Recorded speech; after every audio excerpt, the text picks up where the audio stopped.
ગેરકાયદેસર રીતે કેમિકલ યુક્ત પાણી ડ્રેનેજ લાઇનમાં છોડવામાં આવતા એકમો સામે એસએમસી દ્વારા કડક કાર્યવાહી કરવામાં આવી છે.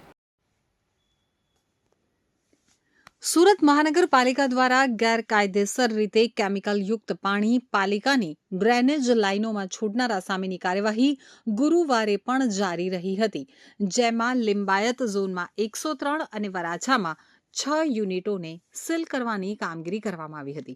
તો સુરત પાલિકાના સૂત્રો પાસેથી જાણવા મળેલી માહિતી મુજબ શહેરના કેટલાક વિસ્તારોમાં ચાલતા તપેલા ડાઇંગ યુનિટો અને અન્ય એકમો દ્વારા વપરાશમાં લેવાતું પાણી કોઈપણ ટ્રીટમેન્ટ વગર ડ્રેનેજ લાઇનમાં છોડવામાં આવે છે, જે ખાડી દ્વારા નદીમાં પહોંચે છે અને જળ પ્રદૂષણ ફેલાય છે.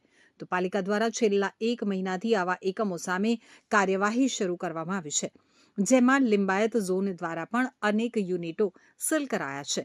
તો ગુરુવારે લિંબાયત ઝોનની ટીમે ગિરિરાજનગરમાં 18, ગોવિંદનગરમાં 36, રતનજીનગરમાં 10, સરદારનગરમાં 9 અને મંગલા પાર્કમાં 30 યુનિટો સીલ કર્યા હતા. અત્યાર સુધી લિંબાયત ઝોનમાં કુલ 395 યુનિટો સીલ કરવામાં આવ્યા છે, જ્યારે વરાછા એ ઝોન દ્વારા કાર્યવાહી દરમિયાન નરસિંહ મંદિરની ચાલ પાસે તેમજ ઉધર સભૈયાની ચાલમાં ચાલતા 5 ડાઇંગ એકમોને સીલ કરવામાં આવ્યા હતા.